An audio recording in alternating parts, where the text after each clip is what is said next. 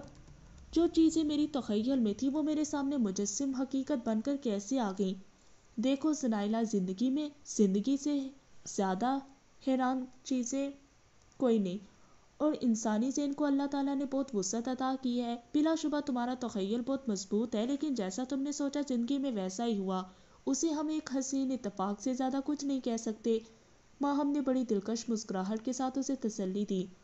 ہاں ایک اور بات، ماہم کو اچانک یاد آیا۔ سنائلہ نے چونک کر اسے دیکھا۔ ہم اپنے مذہبی نقطہ نگاہ سے دیکھیں تو یہ بھی کہہ سکتے ہیں کہ اللہ کہتا ہے کہ تم مجھ سے جیسا گمان رکھو گے میں تمہیں ویسا ہی دوں گا۔ ماہم کی دلیل سے اب سنائلہ متاثر ہوئی۔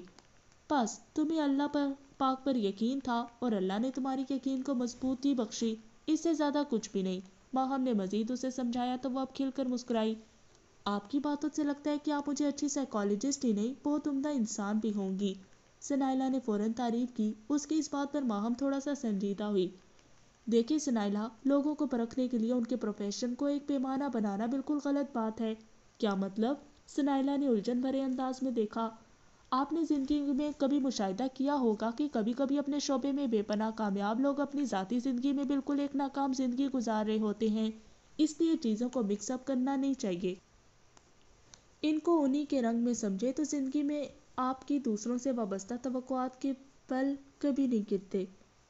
ماہم نے بہت پتے کی بات اسے بتائی۔ ہاں، سنائلہ نے سر ہلایا۔ کہنے کا مقصد یہ ہے کہ آپ مجھے بہت اچھی سائیکالوجسٹ سمجھتی ہیں، ہے نا؟ ماہم نے سوالیہ نگاہوں سے اسے دیکھا تو اس نے جھٹ میں اس بات میں سر ہلا دیا۔ ہو سکتا ہے کہ میری ذاتی زندگی میں جھانک کر آپ کو بہت مایوسی ہو۔ ماہم کی بات نے اسے الجھن میں مبتلا کیا۔ ضروری نہیں کہ ہر ڈاکٹر دکھی انسانیت کا درد سمجھتا اور ہر ڈاکٹر ظالم ہی ہو، سمجھ میں آئی نا بات؟ سنائلہ نے ہلکے پھلکے انداز میں سمجھایا اور اسے اس دفعہ واقعی ہی بات سمجھ میں آ گئی تھی۔ ویسے ملواؤ نا اپنے سکندر شاہ کو ہم سے بھی، ماہم نے اسے چھیڑنے کی غرض سے کہا۔ جی ضرور، سنائلہ بلش ہوئی۔